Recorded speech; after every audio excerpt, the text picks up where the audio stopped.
Now streaming Man with Twisted Lip from Adventures of Sherlock Holmes, only on Quadia Started Podcast. Stream. And there I saw Holmes. Holmes! I whispered. What on earth are you doing in this den? As low as you can, he answered. I have excellent airs. If you would have the great kindness to get rid of that stoutish friend of yours, I should be exceedingly glad to have a little talk with you. I have a cab outside. Then pray send him home in it. You may safely trust him, for he appears to be too limp to get into any mischief. I should recommend you also to send a note by the cabman to your wife to say that you have thrown in your lot with me. If you will wait outside, I shall be with you in 5 minutes. It was difficult to refuse any of Sherlock Holmes' requests, for they were always so exceedingly definite and put forward with such a quiet air of mastery. I felt, however, that when Whitney was once confined in the cab, my mission was practically accomplished, and for the rest, I could not wish anything better than to be associated with my friend in one of those singular adventures which were the normal condition of his existence in a few minutes. I had written my note, paid Whitney's bill, led him out to the cab, and seen him driven through the darkness. In a very short time, a decrepit figure had emerged from the opium den, and I was walking down the street with Sherlock Holmes. For 2 Street, he shuffled along with a bent back and an uncertain foot. Then glancing quickly round, he straightened himself out and burst into a hearty fit of laughter.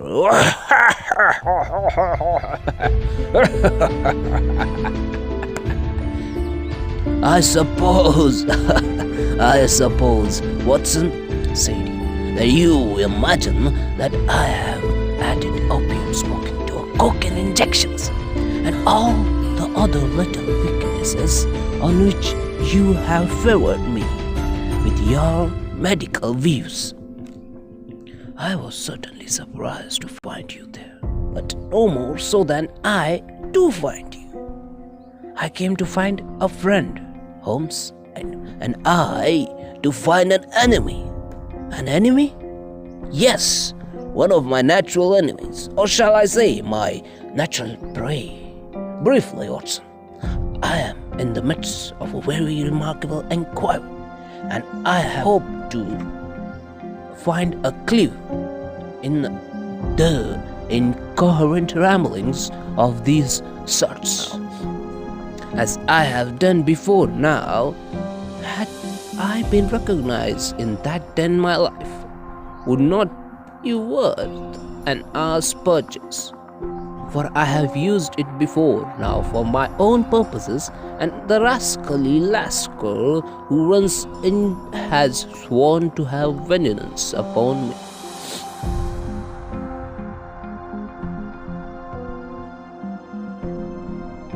There is a trapdoor at the back of that building, near the corner of Paul's Wharf, which could tell some strange What do you...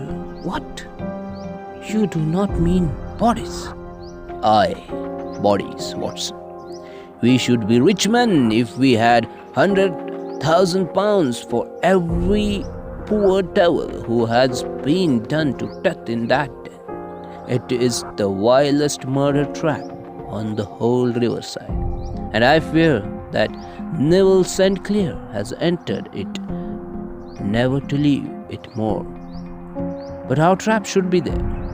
He put his 2 forefingers between his teeth and whistled shrill, a signal which was answered by a similar whistle from a distance, followed shortly by the rattle of wheels and chink of horses' hoofs. "Now, Watson," said Holmes, as a tall dark car dashed up through the gloom, throwing out two golden tunnels of yellow light from its side lanterns. "You'll come with me, won't you?" "If I can be of use, I can sure come with you, Holmes." "Oh, a thirsty comrade is always of use, and a chronicler still more so. My room at the Cedars is double-bedded one." "The Cedars?" I asked. "Yes, that is Mr. St. Clair's house. I am staying there while I conduct the inquiry." "Where is it then?" "Holmes?" "Near Lee, in Kent. We have a 7-mile drive before us, but I am all in the dark." "Of course you are. You'll know all about it presently. Jump up here." "All right, John. We shall not need you. Here's half-a-crown. Look out for me tomorrow. About 11, I think. 11. Give her her head. Give her her head. So long then." He flicked the horse with his whip, and we dashed away through the endless succession of sombre and deserted streets, which widened gradually until we were flying across a broad, balustrated bridge with the murky river flowing sluggishly beneath us. Beyond lay another dull wilderness of bricks and mortar, its silence broken only by a heavy regular footfall of the policeman, or the songs and shouts of some belated party of revelers. A dull rack was drifting slowly across the sky, and a star or two twinkled dim. Here and there, through the rifts of the clouds, Holmes drove in silence with his head sunk upon his breast, and in the air of a man who is lost in thought, while I sat beside him, curious to learn what this new quest might be which seemed to tax his powers so sorely, and yet afraid to break in upon the current of his thoughts. We had driven several miles and were beginning to get to the fringe of the belt of suburban villas, when he shook himself, shrugged his shoulder, and lit up his pipe with the air of a man who has satisfied himself that he is acting for the best. "You have a grand gift of silence, Watson," said he. "It makes you quite invaluable as a companion. Upon my word, it is a great thing for me to have someone to talk to, for my own thoughts are not over-pleasant. I was wondering what I should say to this dear little woman tonight when she meets me at the door."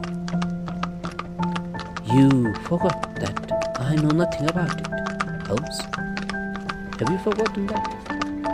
"I shall just have time to tell you the facts of this case before we got to leave. It seems absurdly simple, and yet somehow I can get nothing to go upon. There's plenty of thread, no doubt, but I can't get to the end of it into my hand. Now, I'll state the case clearly and concisely to you, Watson, and maybe you can see a spark where all is dark to me." "Proceed then," I said. "Some years ago, to be definite, in May 1884, there came to Lee a gentleman, Neville St. Clair by name, who appeared to have a plenty of money. He took a large villa, let out to grounds very nicely, and lived generally a good style. By degrees he made friends in the neighborhood, and in 1887 he married the daughter of a local brewer, by whom he now has 2 children. He had no occupation, but was interested in several companies, and went into town as rule in the morning and returning by 5:14 in the evening from Cannon Street every night. Mr. St. Clair is now 37 years of age, is man of temperate habits, a good husband, a very affectionate father, and a man who is popular with all who know him. I may add that his whole debts at present moment, as far as we know, been able to ascertain amount to £88.10, while he has £220 standing to his credit in the capital and county's bank.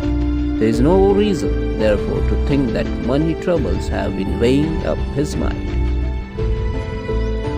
Last Monday, Mr. Neville St. Clair went into town rather earlier than usual, remarking before he started that he had 2 important commissions to perform, and that he would bring his little boy home a box of bricks. Now, by the merest chance, his wife received a telegram upon this same Monday, very shortly after his departure, to the effect that a small parcel of considerable value, which she had been expecting, was waiting for her at the offices of the Abundant Shipping Company. Now, if you are well up in your London, you will know that the office of the company is in Fresno Street, which branches out of Upper Swandam Lane, where you found me tonight. Mrs. Sinclair had her lunch, started for the city, did some shopping, proceeded to the company's office, got her packet, and found herself exactly 4:35 walking through Swandam Lane on her way back to the station. Have you followed me so far, Watson? It is very clear, I said. If you remember, Monday was an exceedingly hot day, and Mrs. St. Clair walked slowly, glancing about in the hope of seeing a cab, as she did not like the neighborhood in which she found herself. While she was walking in this way down Swandam Lane, she suddenly heard an ejaculation or a cry, and was struck cold to see her husband looking down at her, and, as it seemed to her, beckoning to her from a second-floor window. The window was open, and she distinctly saw his face, which she describes as being terribly agitated. He waved his hand frantically to her, and then vanished from the window so suddenly that it seemed to her that he had been plucked back by some irresistible force from behind. One singular point which struck her quick feminine eye was that, although he wore some dark coat, such as he had started to term him, he had on neither collar nor necktie. Hey everyone, this was episode 2 from Man with the Twisted Leaves. Next episode will drop coming Sunday. Till then, stay tuned and subscribe to PreachyAudio's.com podcast. Make sure you place a review. Your reviews are really important. Thank you and stay tuned. Stay safe.